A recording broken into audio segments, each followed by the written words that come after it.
ปอกนอข่าวแต่ก็สิไปหนึ่งข่าวก็ขึ้นอายทวนๆอยู่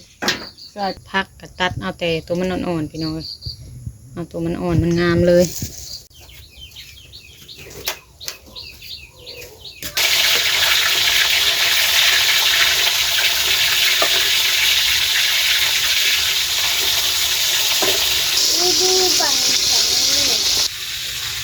หนึ่งพักกับทอดปลาแดกพี่น้องเร็วเลย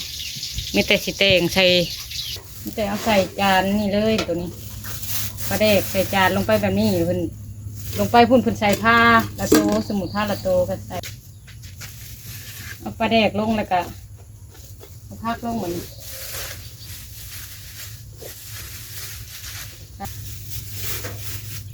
คนกับบลายดอกมันซินมือนี่เพราะว่าอันคนตกคืนนี่พี่น้องลังคนถึงกับบลงมืดคึบเนี่ยทานเอาปฏิทินให้แห้งบ่มีอยู่ค่ะน้อยแห้งบ่มีอยู่ท่านนายกบายโดยขอบใจตั้งพื้นฐานตะนางเห็ดโค้งขึ้นที่เลยเห็ดโค้งหินโค้งยังกำลังเทมาโดยกับสบายดี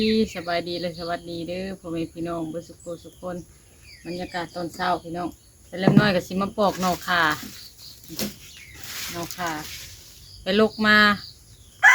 ที่นี่ก็ไปลูกมันแหละพอดีสิมาหนึ่งใส่กันกับมันยอดหมักบวบที่เก็บมาเมื่อวานนี่แหละพี่น้องโดยการสิทอดปลาเด็กก็สิเอาลงไปจังหันอยู่วัดวันนี้วันศีลพี่น้องเลยแต่ว่าอาจสิบ่ได้ไปใส่บาตรดอกพี่น้องเพราะว่า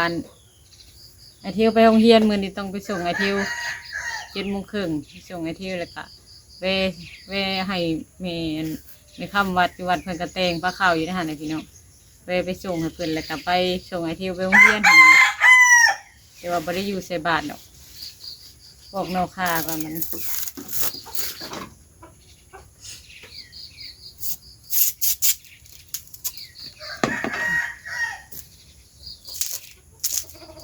นึ่งข้าวอยู่ทางหลังพวกใกล้สิสุกแล้วแหละ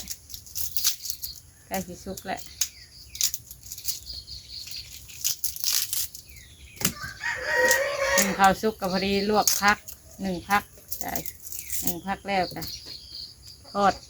ปลาเด็กเก็บกินหาไอเที่ยวก่อนไอเที่ยวนี่ต่างหากทอดไข่คุณยาวๆงามขนาดโอ้ขาวงง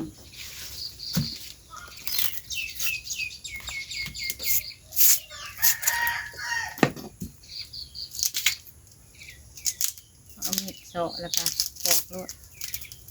ตกแห้งเมื่อคืนนี่ฝนนะพี่น้องฝนเทพฝนว่าโอ้ยว่าพอดีช่วงเที่ยงคืนพอไอเที่ยวเลิกเวียกเลยพอดีโอ้ยว่าสิมาได้อยู่บ่เนาะใส่เสื้อกันฝนนี่ดอกค่ะมันแห้งโพดสิโทรบอกก็โทรบ่ได้เสร็จบอกก็เสร็จบ่ได้ได้ย่านพาเหลื่อมพาดังหากบ้านทางเพิ่นเฮ็ดเวียกเพิ่นบ่ได้ตกเพิ่นว่าหากมาตกตอนออกมาแล้วนี่ว่าตกแค่ตกว่าทึ่นลงมาคืน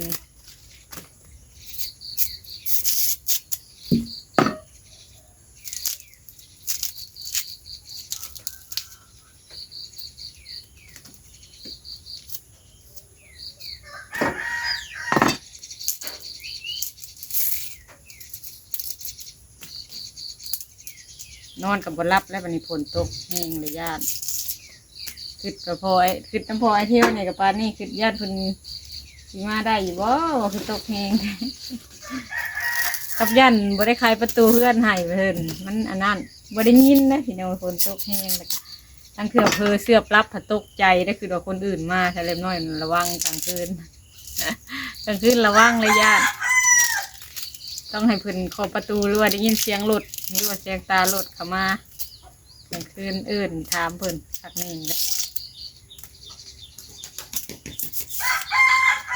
คือญาติบ่ฮู้มือและญาติตัวเองตกใจเห็นนะแต่บ่ได้นอนแล้วถ้าจังหวะเพิ่นมาแหละเที่ยงคืนแหละ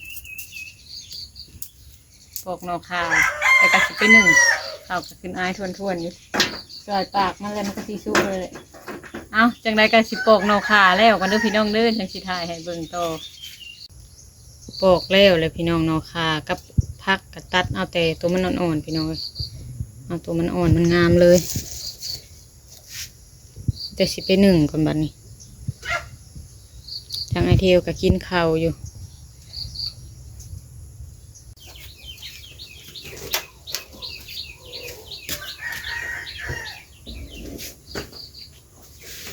ตายปีกัน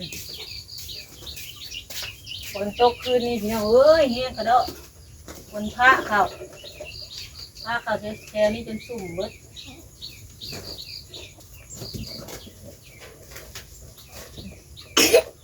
นอกขา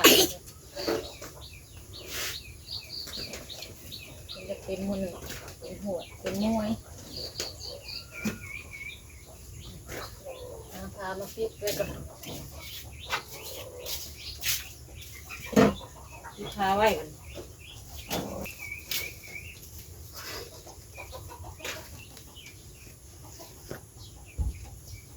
ไก่กับตีกันที่ยังบัดนี่เดี๋ยวนะตีกันไปเดี๋ยวคนมันอยู่ในงามไหมดังพื้นจุเขาในนี่เลยหัวเตามันเทเลยเพียงเตามันลุเลยเตาแต่หึงเลยมันก็เลยจุพื้นเขาเป็นสบายกันดังปกติบริใส่เตาใส่เคียงพี่น้องดังทางนั่งทางนี้อันนี้ดังใส่เตาไฟมันกับโบออกข้างนอกมันซุกไว้มันบริซื้อเตาตัวเป็นดังพื้นมากพี่น้องเลยเตาดังขาดนะแต่ว่ามันลุเลยเลยเอาพื้นใส่ทอดประเด็กเหมือนบ่เฮิงกระซุกกระพักนะครับไว้เปื่อยลายมันก็บ่แซ่บพี่น้องเอาพอดี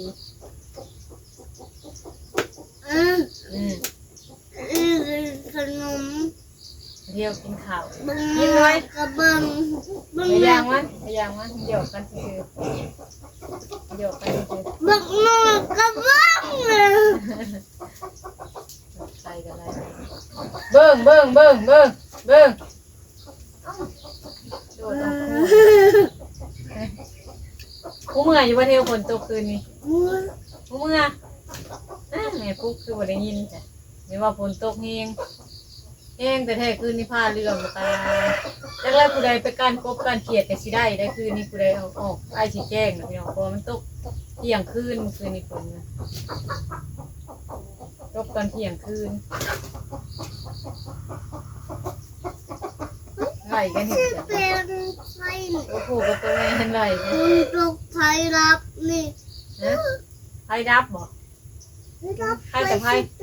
ไฟจะบ่ได้ดับไฟนะหนึ่งพักซะก่อนพี่น้องวันนี้จังสิไปเตรียมปลาแดกมาทอดก่อนวันนี้ ไฟรับก็เชื่อ เปิดเบิ่งมันสุกเลยพักตะกงก่อนพี่น้องพักสุกเลยมีแต่สิทอดปลาแดกวันนี้ทอดปลาแดกต่อ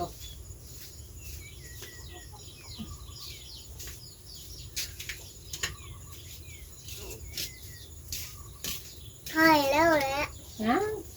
ทอดปลาแดก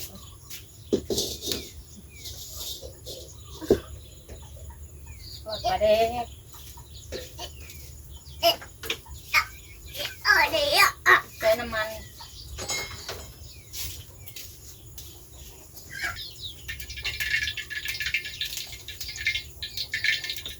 ใส่น้ำมันข้างไว้ก่อน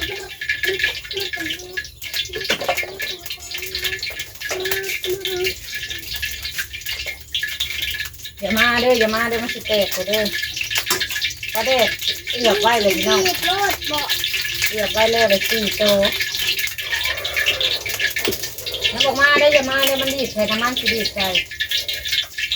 ข้างหม้อไว้เลยน้ำมันมันผดไปพี่น้องปลากระเอือบไป4 โตพี่น้องปลาแดกโดนหม้อมันผดแล้วเดี๋ยวเอาลงก่อนทอดใส่มะเขือดิบใส่หัวผักเทียมใส่หัวชีไข่บุ้มีใบมะกรูดพี่น้องหอมเจียวกับบุ้มีผักบัวบุ้มี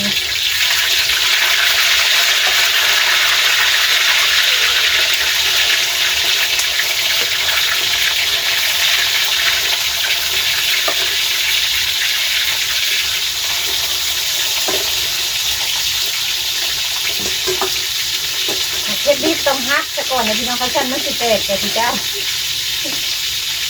เอาลงกลางตัวก่อนมันบ่ฮักมันแตกแต่พี่เจ้าเลยมาเป็นมาติดดิบนี่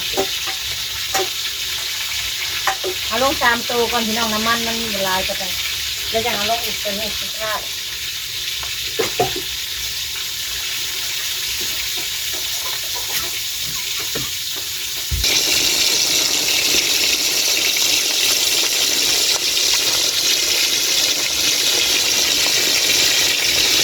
ทอดปลาเด็กกำลังฝด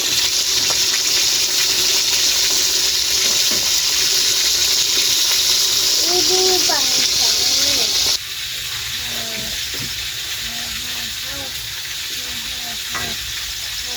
คับ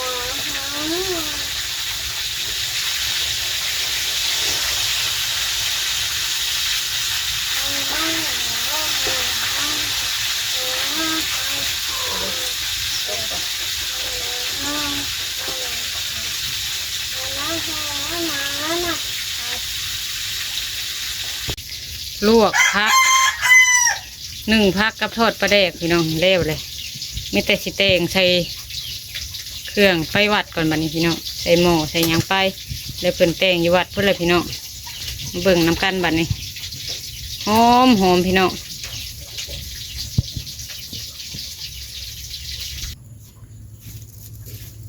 อาหารกระซุกเลยบัดนี้พี่น้องจะเอาใส่จานนี่เลยตัวนี้ปลาแดกใส่จานลงไปแบบนี้เพิ่นลงไปพุ่นใส่ผ้าละโตสมุนผ้าละโตก็ใส่ตามนั้นพักนี่ก็สิเอาใส่น้ำกันหาใบตองห้องก่อน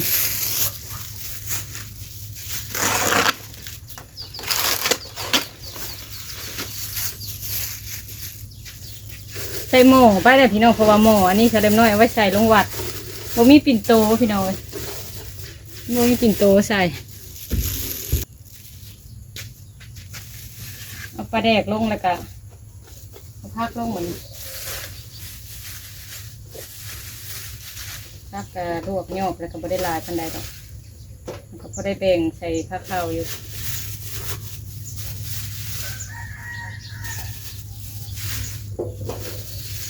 นอกค่ะคนกับบลายดอกปันสิงมือนี่เพราะว่าอัน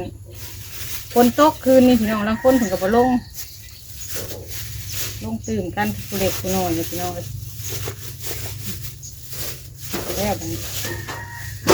อาหารเช้าลงวัดอาหารบ้านๆท่านนี่แหละทำหมกคิดแล้วอย่างนี้พี่น้องได้แบบนี้ย่อไปแบบนี้เลยพี่น้องในวันนี้เรียกเสื้อได้กันนี้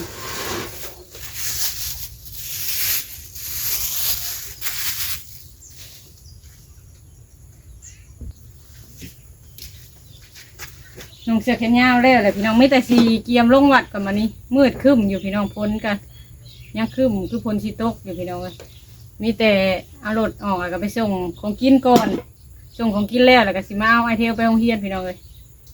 พอเพิ่นกายอยู่เพื่อนเนี่ยแหละเพิ่นนัดมาเวียกเลิกคืนนี้ฝนตกแห้งเผื่อสิมาได้ฮอดพี่กะจนบ่าย1บ่าย2โมงเลยให้เพิ่นอยู่ถ่ายอยู่เพื่อนก็พอก่อนแสลมเอาของกินไปส่งอยู่วัดได้จังกลับมาเพราะว่าต้องเอาหม้อมาไหว้อยู่เพื่อนก่อนบ่อยากถือไปนำโรงเรียนในเที่ยวไปแต่วัดกับบ่ไกลปานใดพี่น้องเลยไปเป็นจังใดก็ไปวัดก่อนพาพี่น้องขี่รถลงไปวัดพาพี่น้องกันไปวัดก่อนได้กระตารถไปเลยใช้แต่โมเมนน้ำแกงฝนตกแห้งคืนนี้ทางกับเพื่อนปล่อยไปพวกไม้ส่วนเขาที่เขาประทันมาทางเนี่ยว่างๆจังสีทางถ้าเล็บน้อยกระทางมาทันเลี้ยวแล้ววัวกันได้ทางกันเลี้ยวจากทางข้างหลังมืดฝนพี่น้องมาเลยนี่คือฝนสิตกอยู่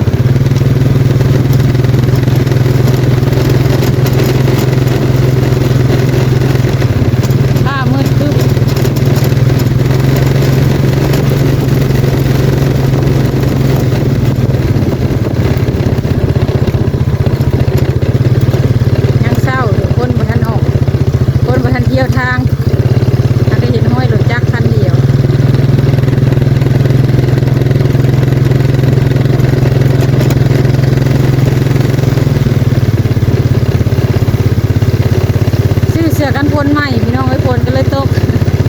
เสื้อกันฝนตัวเก่ามันขาดเลยมีตัวเดียวนี่อันนี้เสื้อว่านนี่ว่านชื่นนี่เลยแต่ว่าฝนตกแห้งก็แห้งแต่แท้บัดนี้เอามาจะใช้เอาทั้งมา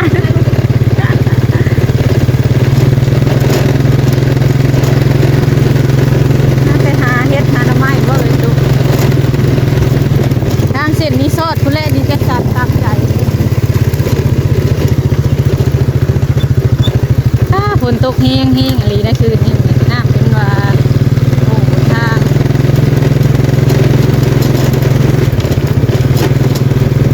ปกติลงซ้ำนี่นะคนบ่ทันได้มาหลายนะพี่น้องวัดป่านะซอยนี่จักหน่อยเดี๋ยวคนแถวไกลๆเพิ่นมา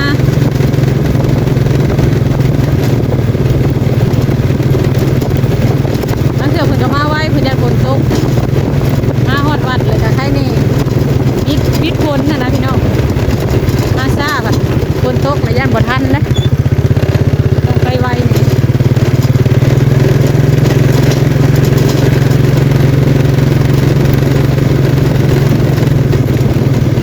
นี่คนทางเข้าเลย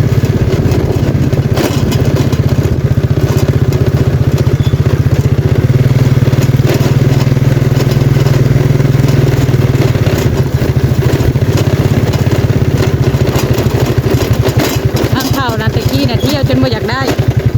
น้ำมาขี้หินมาใส่ในนี่กันเป็นขลุกผูกเทกอยู่แต่ว่ามันไฟง่าย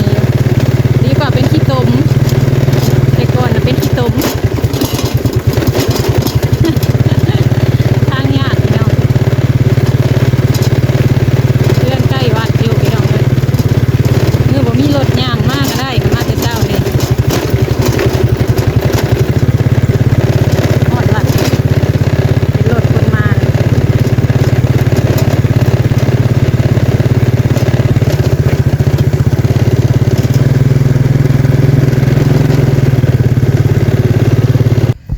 เนี่ยทานเอาปฏิทินให้แห้งบ่มีอยู่ขน้อยแห้งบ่มีอยู่เพื่อน ธนาคารนโยบาย โดยขอบใจ เงินหลายไปฝากเด้อเปอร์เซ็นต์สูงนะ ป้าตัวเนี่ยทานเอาปฏิทินให้พี่น้องธนาคารเอาให้พอดีลงมาฮอดวัดเลยเขาไปวัดก่อนเด้อพี่น้องเด้อบัดนี้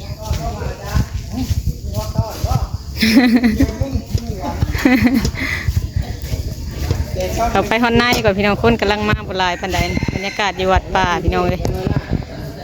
ตะฝนตกคืนนี้ขึ้นแต่งแล้วเลยออกมาเลยสเลมน้อยกับพี่น้องเลยได้1หน่อข่าลวกผักพอดีเบิดเลยเพิ่นว่าป้าตัวคือได้อาหารแซ่บแท้เพิ่นว่า ผู้ขึ้นแต่งคือว่าได้อาหารแซ่บแท้ว่ะโอ้ยเก็บผักแถวเพื่อนทันนี่ว่ะทอดปลาแดกตอนพี่น้องเป็นถามว่ามาที่ใช้ปลาแดกตอนว่ะโอ้ยว่ะมีหักอยู่ต่างประเทศเป็นซื้อให้แบ่งกันพอได้กินว่ะลงมาวัดป่าพี่น้อง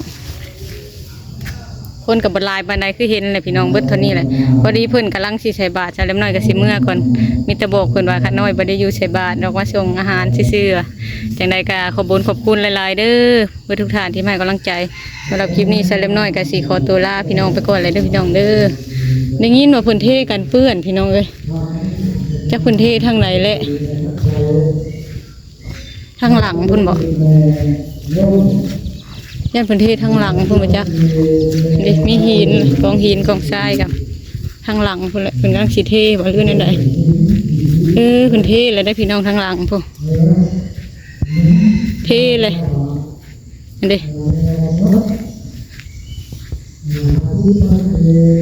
พื้นที่เลยได้พี่น้องพุ่นทางหลังพุ่นสารตะนางเห็ดโค้งพื้นที่เลยเห็นกองหินกองยังกำลังเทมาเทแล้วจะสิให้มันงามขึ้นให้พี่น้องสะอาดขึ้นฝนตกใส่กะเวลาโบกมันก็สิให้พางามพาสิบ่เปื้อนบ่ได้ย่างไปดอกพี่น้องก็สิกลับแหละอย่างไรก็ขอจบคลิปกันเด้อพี่น้องขอบคุณหลายๆ